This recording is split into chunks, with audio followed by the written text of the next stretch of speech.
Jack London is going to Alaska. Data can now be called an old head. And Mrs. Carmichael is a perfect Tatiana. Hello, everybody, and welcome to The Seventh Rule with Sirach Lofton. Hello, hello. He was eating some really good chips earlier. I'm so jealous. They were so good. My name is Ryan T. Husk, and today we're doing a review of Star Trek The Next Generation Season 6. Yeah. Episode 1, Time's Arrow Part 2, story by Joe Menosky, teleplay by the legendary Jerry Taylor. This is directed by Les Landau, just like the previous episode, so that's interesting. Keep that continuity. This was September 19th, 1992, if memory serves. September 19th is Talk Like a Pirate Day. Talk Like a Pirate Day. It really is. Okay. Where were you, and how you doing today, Sirach? I'm doing great. Talk like a pirate day. That's just a weird day to have. Well, come September, you know the rules. Yar! Do they have a yar! Do they have a walk like an Egyptian? Nice, beautiful. We should find out when Walk Like an Egyptian was first dropped, and that will be Walk Like an Egyptian Day. That's a good one. Everybody, please make sure you like this video, subscribe to the channel, hit the bell icon for notifications. If you're listening in, please give us a 5-star rating and a nice review. We'd really appreciate that. And join us on patreon.com/the7th-rule. Once again, that's patreon.com/the7th-rule to support the show and be our pals.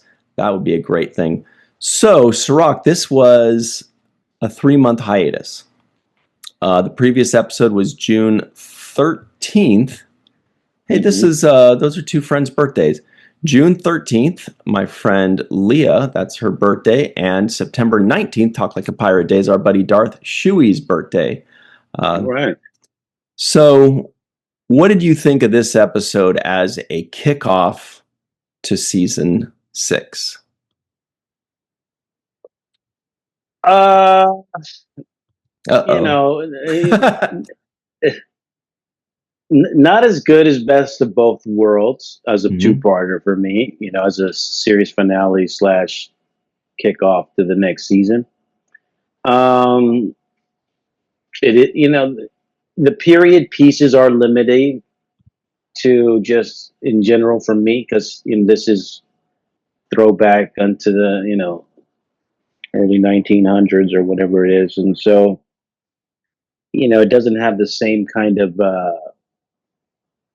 futuristic science fiction kind of feel to it.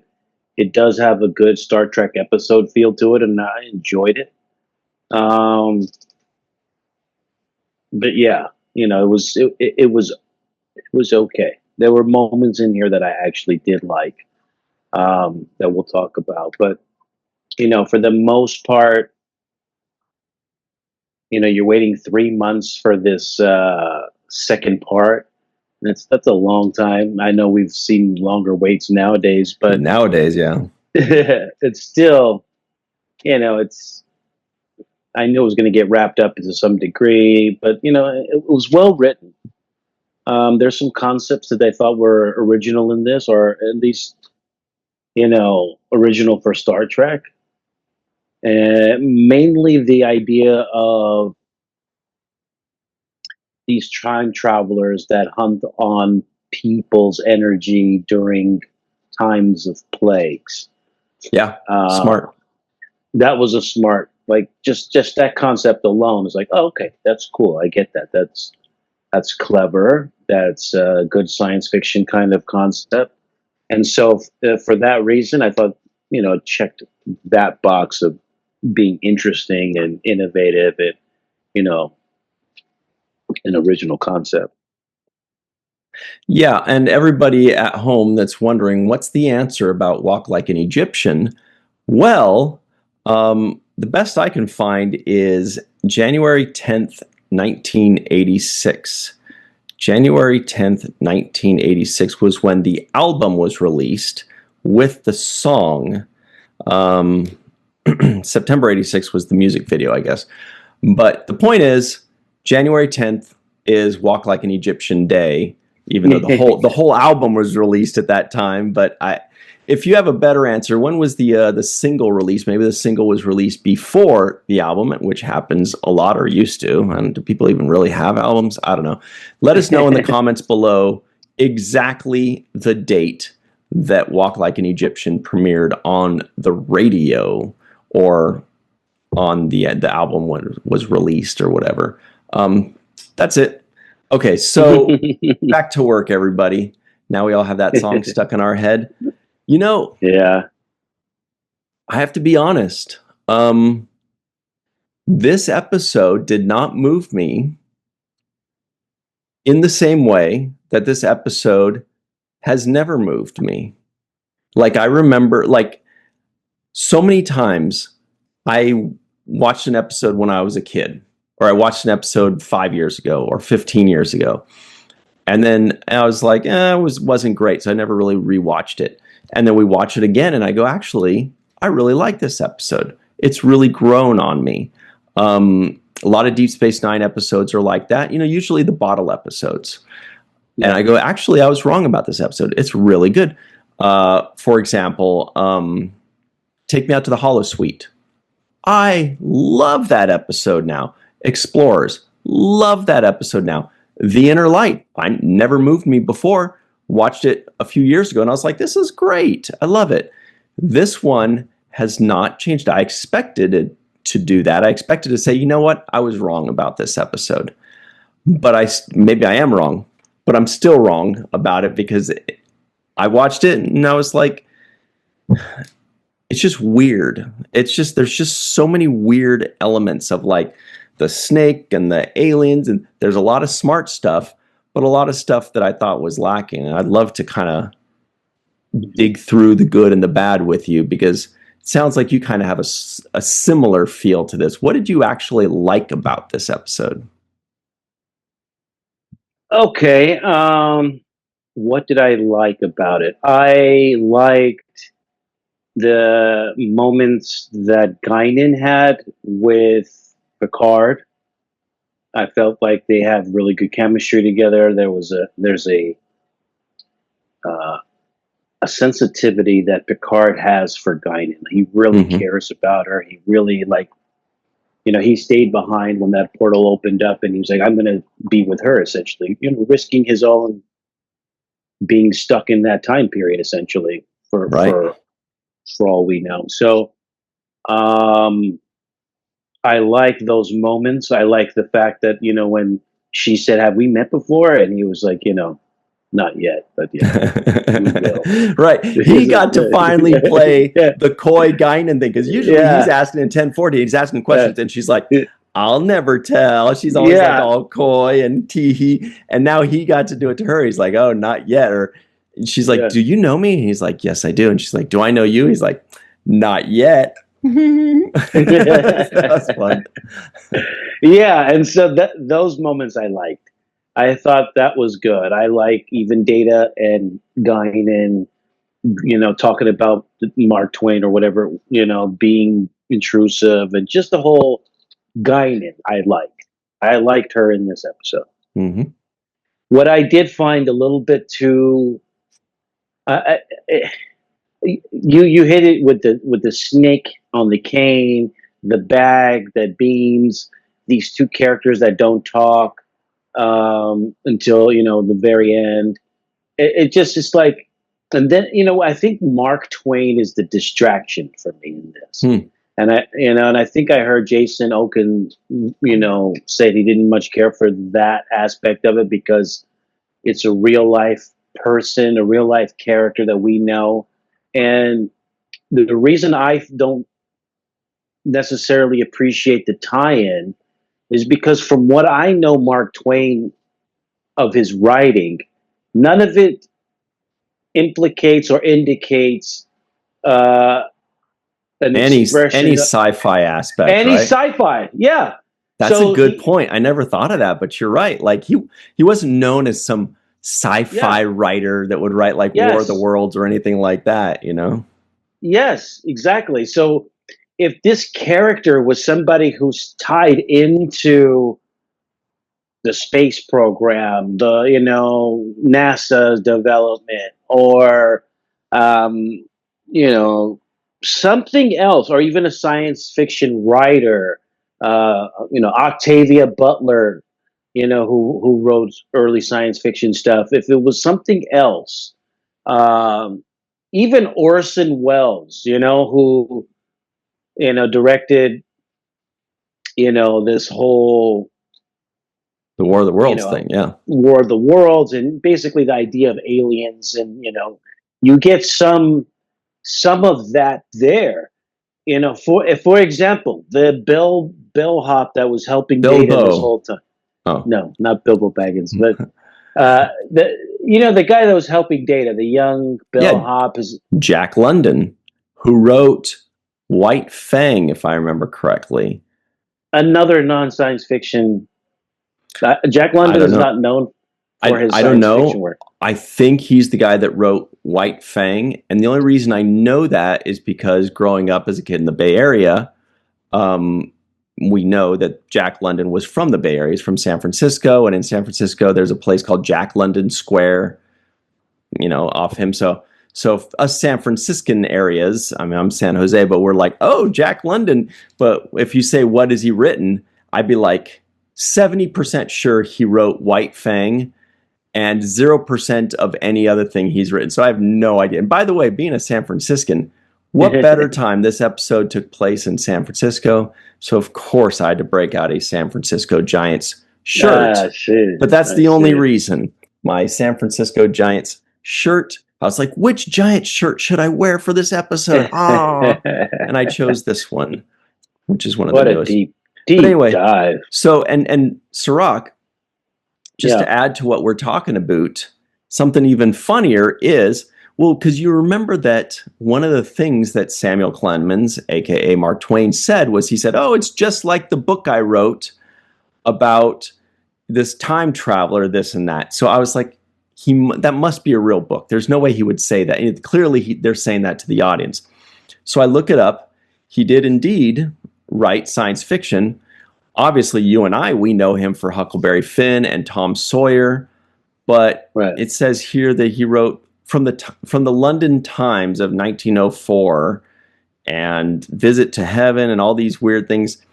And they're about like that time traveling, whatever. Anyway, he's just not known for that, but I guess they did their research. It's kind of weird, but obviously they're going to do more research than we are. When we hear Mark Twain, the first thing we think is Huckleberry Finn. Yeah. Yeah. Well, I mean, I know the writers are well aware of the body of work of these guys, it just didn't tie in well enough for me. I mean, Jack London, again, he did write White Fang, but he also wrote The Call of the Wild. So, like, again... Oh, that's the one. Maybe that's the one. Did he also write White Fang? I don't know, but I know he did. Call of the Wild that's an even bigger one, I think. Yeah, it is. I would say it is. But the thing is, it's like... That was a huge one. It was a huge one, but most of his work, I think is about nature and like the wilderness, right? You're right. I'm looking at it right now. The Call of the Wild was the first one. White Fang, the Sea Wolf, the Iron Heel, Martin Eden, the Valley of the Moon, the Scarlet Plague. Yeah, this is all like nature and life kind of things. Yeah. So again, he's not really known like, Yeah. As this big science fiction guy. So everybody at home, let us know what you think of the Call of the Wild and White Fang, because those were pretty big in their time, especially the Call of the Wild. I think you're right. That was probably his biggest and his first. So that being said, I had a few other things, and my biggest one hit me only now. I don't think it's what bothered me about it back in the day. But what bothered me about it, this is what it feels like. It feels like they wanted a time travel thing where Picard goes back and sees Guinan. They had all that kind of worked out. And then they're just like, okay, well, we need a big bad. We need a bad person or a thing to solve. And then the alien energy beams was a great concept, but it just felt so weird and out of place to me. I don't know. Again, I don't mean to be nitpicking this because I think a lot of people really like this one, but for me, there was just so many weird aspects. And I want to know why people like this episode so much, because people do love this episode. Was it because Guinan and Picard? Was it because they love, the old literary works of the old timers? Was it, what is it? But I'll tell you the one thing that bothered me the most, I think, and I just kind of realized it this time, was the Guinan and Picard stuff felt like it needed way more time because we're rushed into it. Picard's practically acting like it's a romantic thing. And I can't even tell. I'm like, is it? He says, oh, it's much more than a friendship. And he's cradling her in his arms, reminiscent of the season 1 episode that I can't remember with the eggs of stockings, pantyhose, with Tasha Yar and Picard and Crusher fall into a pit. And she breaks her arm and he's holding her. And they're almost kind of confessing their love for each other. That's what was happening with Guinan. But I'm like, there's no lead up to this. If we want this to work, because we like both these characters and we want them to have this special kind of bond, whatever it is, but they're just kind of just dropped it in and have this scene. And I'm like, where did this come from? I would have liked to see basically this entire episode be more about that. Let that be the main story. He's trapped in the past. Guinan is injured. And they're getting to know each other. And they're talking. And we're finding out more about her people and about how they trust each other and things like that. And then Riker and Data can save them later or whatever. But that part, it felt forced rather than the natural buildup that it deserved to have, I thought. And so that was just a little weird to me. I mean, here's where I got confused. Even from the even from the first episode, the part 1 of this, and now going into part 2, this question hasn't been answered to me. Oh no! When they go into the cave, there's these translucent, glowing entities that come out of a hole somewhere and take some food, something out of somebody's head or mouth. Energy, energy, right. And then, neural energy. That's what it was. Okay, and then they go back into the hole and disappear, right? And I'm thinking to myself, what the hell is that? Why was that scene playing out over in the cave? What does that have to do with the 2 people that are out going around beaming people with briefcase bags? Are they beaming people with briefcase bags and then sending it over to the cave so that the other entities can eat it? I don't get the process. They're the hunter and gatherers of the tribe, I guess. They kind of go out and they have their disguise. I don't know. I feel like you're going through the same thoughts and emotions I had when I first watched it, where I was just kind of like, it was too much. It was too many things. Maybe that's what it is. To juggle in this, yes. They were trying to do too much. They're like, we have a 2-part episode, so we can put a lot, which is true. You can double the amount of elements in a 2-parter, theoretically. But I can't explain it, and they're better writers than I'll ever be, but it just didn't mesh for me. It just didn't work. It all kind of felt weird and put together, and I know they're gonna, and what I can't wait for is for people maybe in the live chat or in the comments below or in our free-for-all to tell us what they liked about this episode so much. Because some people, they love it. It's like a top 5 episode for them, and I would love to know why. Well, some people like period pieces and dress up and stuff like that. There's people. That's a good point. Go out of their way to just keep those kinds of periods alive by dressing in those styles and stuff like that. So I get that if you're into that period stuff. But what I have an issue with is logically, I mean, Mark Twain on the Enterprise is almost an episode by itself, right? That could be a whole episode. Exactly. But they just threw that in there. um, like you said, Guinan and Picard in a cave with the ability to communicate to their own crew 500 years later. That could have been a whole thing too. Like, oh, well, maybe I can write something on the cave wall, or Right. and leave these clues, right? And so, none of that. Um, and then I just couldn't get how they were able to. It felt like Quantum Leap to me. You remember Hmm. Quantum Leap with Scott Oh Bakula? yeah, I know Quantum Leap. Man, I love me some Scott Yeah, Bakula. Yeah, me too. and Gimli, John Rhys I Davies or Reese yes, Davies. I grew up on watching that show, and I thought it was a great show. But in the Quantum Leap, Scott Bakula appears in somebody else's body. He looks in the mirror and he's like, "Oh, I'm a black woman in the South in the 1920s, right?" And then he says, Oh, "Oh boy," every time. right, right. And then so what I'm saying is he inhabits somebody's body, and so he's experiencing what it's like to be them, but everybody else sees the person that he's, exterior wise. They Mhm. see the person they know already. They don't see Scott Bakula. So my point is, Miss Carmichael's boarding house.